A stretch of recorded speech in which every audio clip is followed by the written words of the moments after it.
Welcome to guys, आपके अपने YouTube channel competitive with Anjali में आप सभी का स्वागत है। हम आपके लिए लेकर आए इतिहास का बेहद इम्पोर्टेंट चैप्टर वैदिक सभ्यता। देखते हैं कि वैदिक सभ्यता क्या होती है, यह कब से आई है। देखते हैं वैदिक सभ्यता किसे कहते हैं। तो प्राचीन भारत प्राचीन भारत प्राचीन भारत प्राचीन भारत में सिंधु घाटी सभ्यता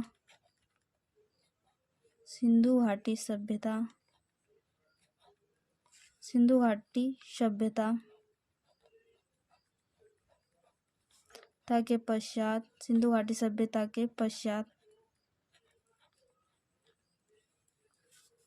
जिस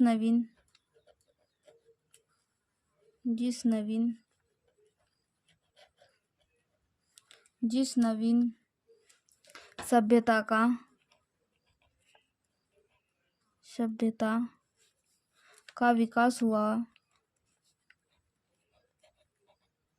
सभ्यता का विकास हुआ उसे वैदिक सभ्यता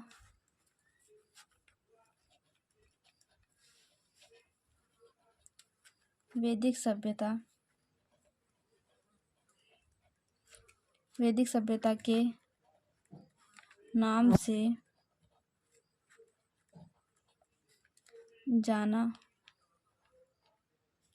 जाने लगा। यानी कि जो प्राचीन भारत में जो सिंधु घाटी सभ्यता के पश्चात जिस नवीन सभ्यता का विकास हुआ है उसे वैदिक सभ्यता के नाम से जाने लगा। और जो वैदिक काल है, वैदिक सभ्यता को वैदिक सभ्यता इसलिए कहा गया है, इसमें वेदों का अध्ययन किया गया है। देखते हैं, वेदों की संख्या वैदिक सभ्यता में 4 है और जो पुराणों की संख्या है वह वैदिक सभ्यता में 18 है और संस्कारों की संख्या 16 है और जो उपनिषद की संख्या वैदिक सभ्यता में 108 है और दर्शन की संख्या 6 है वैदिक सभ्यता में। जो वैदिक सभ्यता का समय था वो 1500 ईसा पूर्व से 600 ईसा पूर्व तक रहा और वैदिक सभ्यता के निर्माणकर्ता यानी कि निर्माता जो थे आर्य मतलब कि श्रेष्ठ थे। और वैदिक सभ्यता को ग्रामीण सभ्यता भी कहा जाता था पहले। तो वैदिक सभ्यता कौन सी सभ्यता थी? ग्रामीण सभ्यता थी। और वैदिक काल को 2 भागों में डिवाइड किया गया, एक पूर्व वैदिक काल और एक उत्तर वैदिक काल। पूर्व वैदिक काल को ऋग्वेद भी कहा गया है। पूर्व वैदिक काल का समय 1500 ईसा पूर्व से 1000 ईसा पूर्व तक रहा। जो पूर्व वैदिक काल था उसमें जो राजा थे उनकी पीढ़ी वंशानुगत नहीं थी। देखते, पूर्व वैदिक काल में राजा का पद वंशानुगत नहीं था, जैसे कि राजा का बेटा राजा नहीं बन सकता था, यहाँ पूर्व वैदिक काल में नहीं था, लेकिन उत्तर वैदिक काल में ऐसा था। तो देखते, पूर्व वैदिक काल में जो कर था राजा उसकी इच्छा के अनुसार कर देता था, लेकिन उत्तर वैदिक काल में ऐसा नहीं था। कर को पहले बलि के नाम से जाना जाता था।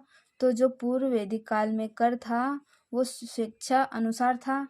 इसका आप स्क्रीनशॉट ले लीजिए, हम आपको नोट्स सहित वीडियो प्रोवाइड कराने वाले हैं, तो वीडियो के अंत तक जरूर बने रहे।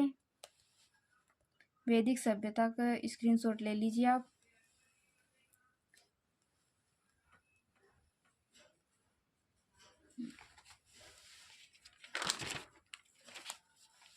अब हम देखते हैं उत्तर वैदिक काल।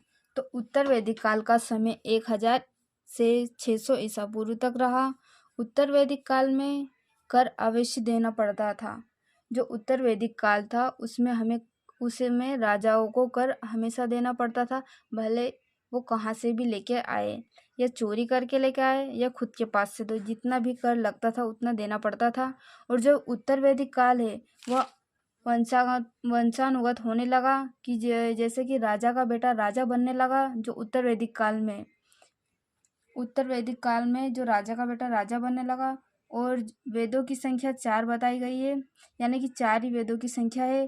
देखते ऋग्वेद काल और यजुर्वेद काल, सामवेद काल और एक होता है अर्थवेद।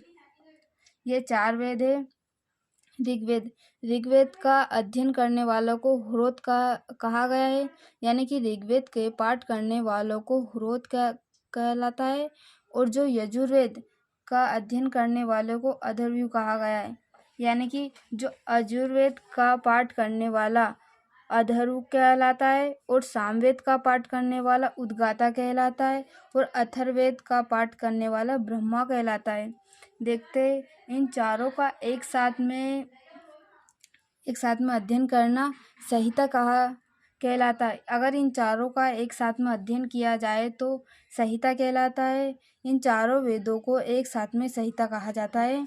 और ऋग्वेद काल में श्लोकों की संख्या 1028 मानी गई है और जो मंत्र यानी कि ऋचा है जो 10,462 है।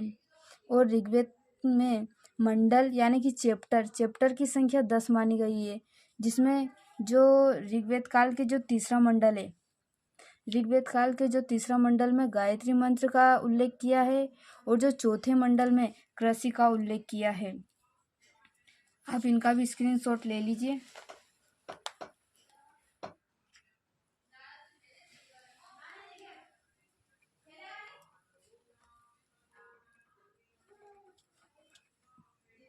आगे देखेंगे हम।